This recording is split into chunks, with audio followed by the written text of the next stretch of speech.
Yeah. Duro, you gotta let it bump. I've decided to teach a punch which is really mistaught. It's in so many places by so many people, and it's a common thing. So just because your trainer might not agree with the way I teach it, it doesn't mean necessarily they're a bad coach. It just means that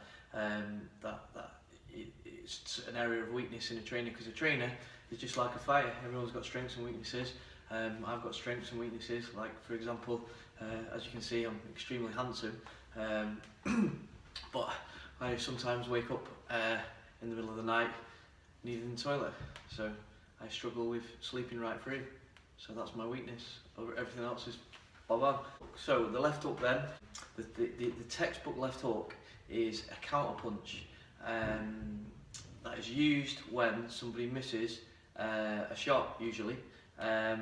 It can obviously also be thrown as part of a combination, which requires some sort of subtle changes, and the left hook can also be used as a lead, but it must be changed, because where people go wrong with the left hook is they don't understand the principle of the transfer of weight, which I'm going to show you now.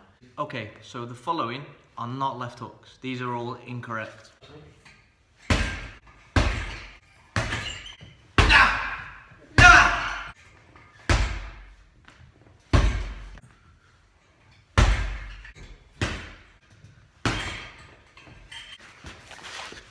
If you watch that video and you left hook like that, then you need help. Okay? It's shit. This is how you left hook.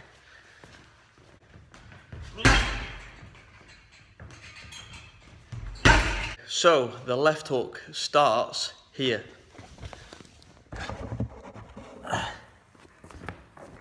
At your feet. Okay. When I throw a left hook, okay, the first thing that happens is I must load my lead leg. You turn your weight over very simply by turning over your back foot, and also bringing your head over your front knee. If I don't transfer weight over to my front leg, I have no weight to bring across, okay? There'll be no power, yeah? Fair enough, some people can swing their arms quite hard. So I turn my back foot over, and then from here, just watching my feet, okay, this happens. Okay, so there is a shift of weight from my front leg, or my left, for an orthodox fighter, to my right, to my back leg, to my right. Okay? I can't emphasise enough how important this is. If you aren't doing this, you aren't throwing your left hook as hard as it could be. Okay? So watch. I'm here, turn my foot, I throw my hook, my weight turns over. Okay, with the punch as well, because the hook is here.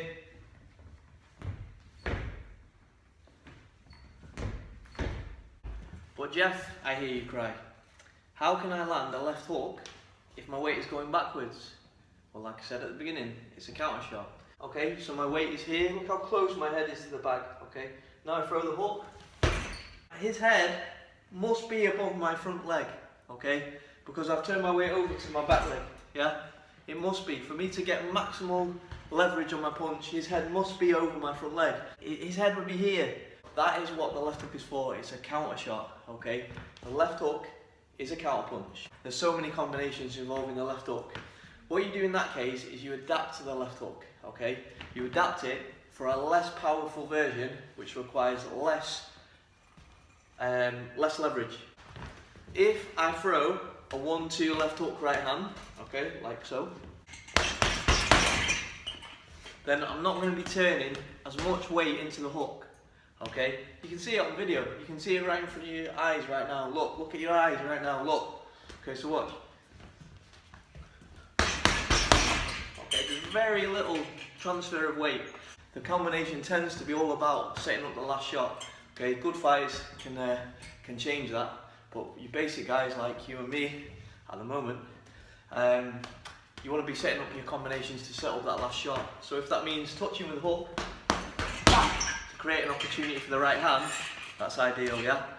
The lead left hook is a completely different punch that isn't taught in a lot of gyms, because a lot of trainers don't have a fucking clue how to teach it, because they don't watch videos, they don't watch old fighters. But if I talk to you about something called the gazelle punch, then most trainers would be scratching their heads. But they shouldn't be, because the gazelle punch is a traditional boxing technique taught and used by all of the great trainers and boxers of the past. Pretty much, not all of them, but a very, very many of them. It's a completely old school move. You'll see it in title fights from the 50s and 40s.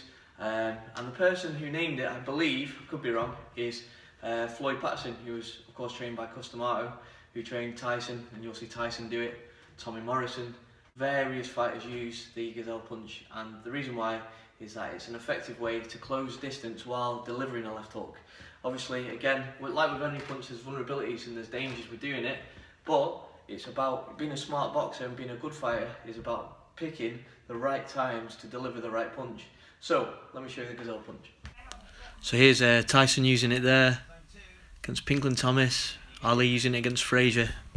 Now the gazelle shot. This is where the magic happens, okay? So, we turn the back foot over just like we do at short range, but instead of staying on the spot and turning our foot, we skip with the punch.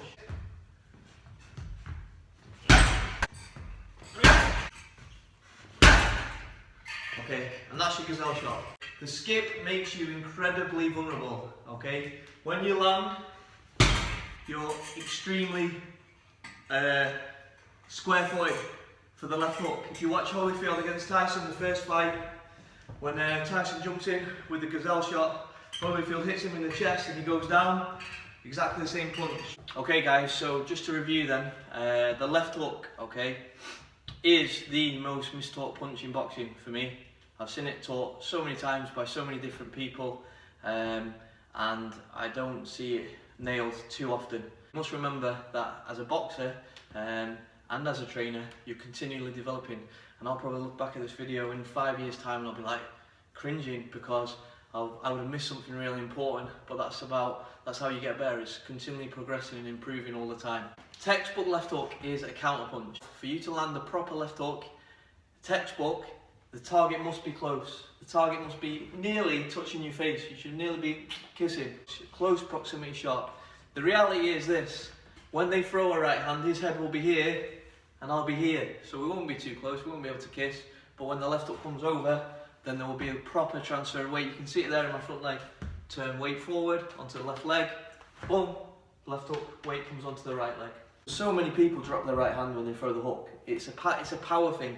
People try and get too much power here. Yeah, you've got to keep this right hand up. It'll keep everything tucked away nice and tight.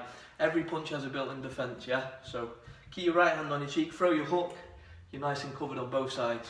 If you need to throw a long-range left hook, you should use a gazelle shot. Okay. If you do use a gazelle shot, you will skip forward with the punch, okay? That's the main difference. The power will be generated just the same as when you throw a normal textbook left hook.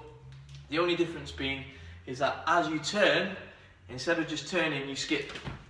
But you must go on YouTube and watch old school fighters like Floyd Patterson, like Mike Tyson, like Tommy Morrison, you know, all these greats who've set a wonderful path for us to follow. You need to watch them, and they will point you in the right direction. There are a lot of dangers with throwing the gazelle shot, okay? If you throw it, you must be prepared for counter shots. And that's it really. So the left hook, the gazelle shot, the transfer of weight. I can't emphasize the transfer of weight enough. If you understand the transfer of weight, your defense as well as your offense will improve no end. But you must understand it, and it's very, very important. That's what knowledge is. It's not just asking a question and giving an answer.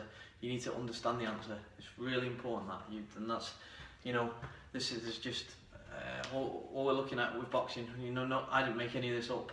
You know, no one made it up. It's just a transfer of knowledge down through history, and that's what we're looking at.